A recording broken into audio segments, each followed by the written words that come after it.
नमस्कार मित्रांनो, मागील व्हिडिओमध्ये आपण परिमेय संख्यांची म्हणजेच रॅशनल नंबर्सची संकल्पना सविस्तर समजून घेतली आहे।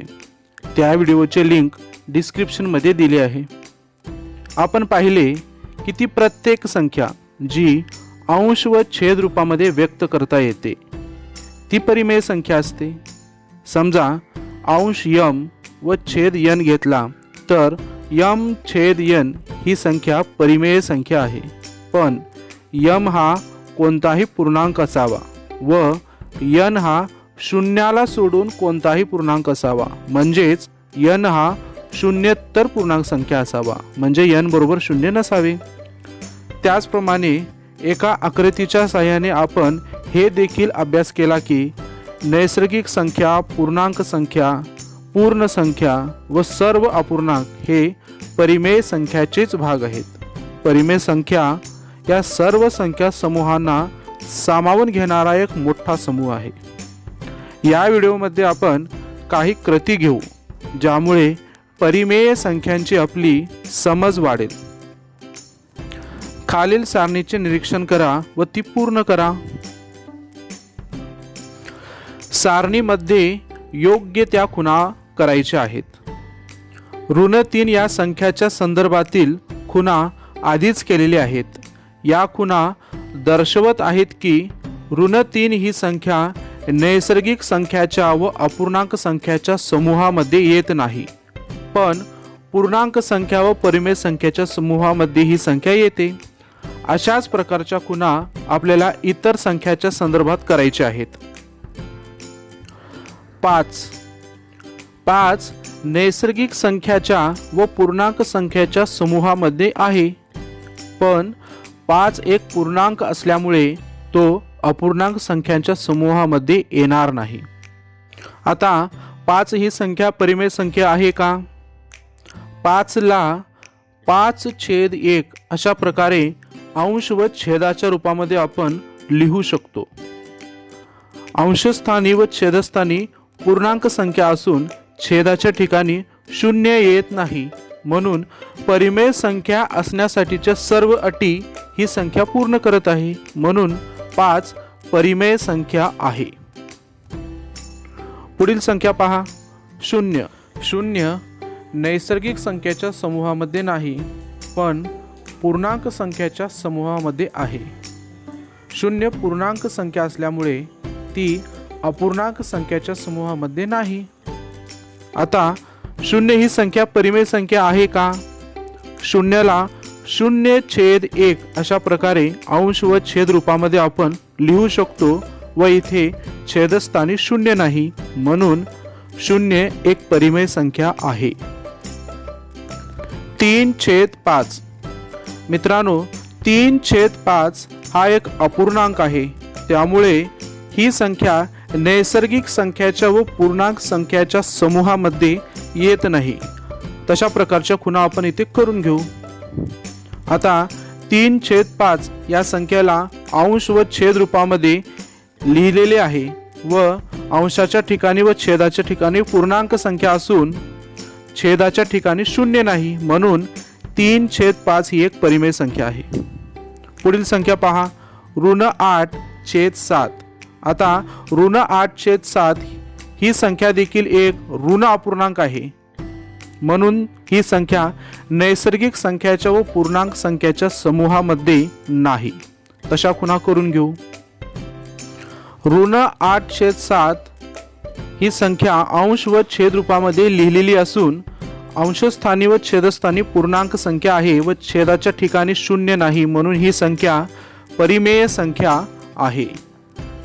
ऋण 17 ही संख्या नैसर्गिक संख्याच्या समूहामध्ये नाही, पण ती पूर्णांक संख्याच्या समूहामध्ये आहे। ऋण 17 एक पूर्णांक असल्यामुळे तो अपूर्णांक नाही। ऋण 17ला देखील ऋण 17/1 या प्रकारे व्यक्त करता येते, म्हणून ही संख्या एक परिमेय संख्या आहे। मित्रांनो, सारणीचे निरीक्षण करा। दिलेल्या सर्वच्या सर्व संख्या परिमेय संख्याच्या समूहामध्ये येतात, पण इतर संख्या समूहामध्ये सर्व संख्या येत नाहीत, म्हणजेच परिमेय संख्या इतर संख्या समूहापेक्षा मोठा संख्या समूह आहे.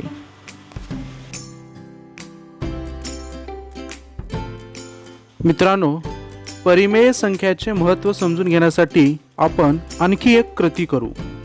आपण विविध संख्या समूहांची विशेषता पाहू. बेरीज, वजाबाकी, गुणाकार व भागाकार या सर्व गणिती क्रियेसाठी विविध संख्या समूह पुरेसे आहेत का हे आपण तपासून घेऊ. त्यासाठी खालील सारणी पूर्ण करू. प्रथम नैसर्गिक संख्या समूह लक्षात घेऊ. दोन नैसर्गिक संख्यांची बेरीज व गुणाकार हे नेहमी नैसर्गिक संख्याच येते हे तुम्ही उदाहरणाच्या सहाय्याने तपासून घ्या. म्हणून नैसर्गिक संख्याच्या समोरील बेरीज व गुणाकाराच्या रकान्यात आपण तशी खून करू. पण सर्व वजाबाकी व सर्व भागाकाराच्या क्रियेसाठी नैसर्गिक संख्याचा समूह पुरेसा आहे का? नाही. हे आपण खालील उदाहरणाच्या सहाय्याने सिद्ध करू शकतो. आपण एक उदाहरण घेऊ. 2 व 5 या दोन नैसर्गिक संख्यांची वजाबाकी करू. 2 वजा 5 यांची वजाबाकी ऋण 3 येईल. ऋण 3 ही नैसर्गिक संख्या नाही, कारण ऋण संख्या नैसर्गिक संख्याच्या समूहामध्ये येत नाहीत. म्हणून नैसर्गिक संख्यांचा समूह सर्व वजाबाकीच्या क्रियेसाठी पुरेसा नाही. आता आपण 2 व 5 या दोन नैसर्गिक संख्यांचा भागाकार करू. 2 भागिले 5 बरोबर 2/5 येईल. मित्रांनो, 2/5 हा एक अपूर्णांक आहे, म्हणजे दोन नैसर्गिक संख्यांचा भागाकार नैसर्गिक संख्याच येईल असे आपण सांगू शकत नाही. म्हणून नैसर्गिक संख्याचा समूह भागाकाराच्या क्रियेसाठी पुरेसा नाही. म्हणून नैसर्गिक संख्या समूह हा बेरीज व गुणाकार या क्रियेसाठी पुरेसा आहे, पण वजाबाकी व भागाकार या क्रियेसाठी पुरेसा नाही.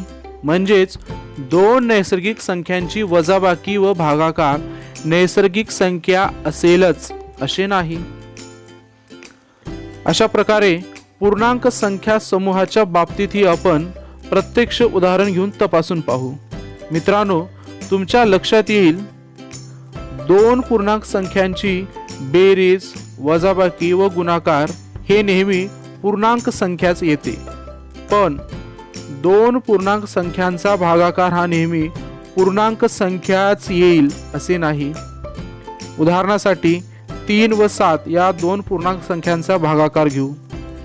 3 भागिले 7 बरोबर 3/7, म्हणजेच 3/7 हा अपूर्णांक आहे. म्हणून दोन पूर्णांक संख्यांचा भागाकार हा पूर्णांक संख्याच येईल असे आपण सांगू शकत नाही. म्हणून पूर्णांक संख्या समूह बेरीज, वजाबाकी व गुणाकार या क्रियेसाठी जरी पुरेसा असला तरी भागाकाराच्या क्रियेसाठी तो पुरेसा नाही. आता आपण अपूर्णांक संख्यांच्या बाबतीत हे तपासून पाहू. या उदाहरणाचा निरीक्षण करा.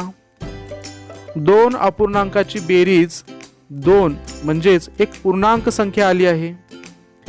2 अपूर्णांकाची वजाबाकी 1 म्हणजेच एक पूर्णांक संख्या झाली आहे. 2 अपूर्णांकाचा गुणाकार 1 म्हणजे पुन्हा एक पूर्णांक संख्या आला आहे.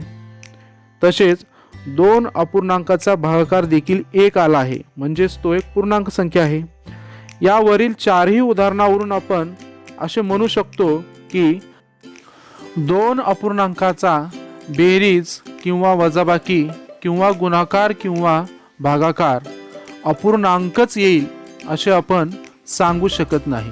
म्हणून बेरीज, वजाबाकी, गुणाकार व भागाकार या चारही क्रियेसाठी अपूर्णांक संख्यांचा समूह पुरेसा नाही. म्हणजेच एकंदरीत आपण असे म्हणू शकतो की बेरीज, वजाबाकी, गुणाकार व भागाकार या चारही गणिती क्रियेसाठी फक्त नैसर्गिक संख्यांचा समूह किंवा फक्त पूर्णांक संख्याचा समूह किंवा फक्त अपूर्णांक संख्याचा समूह आपल्याला पुरेसा नाही.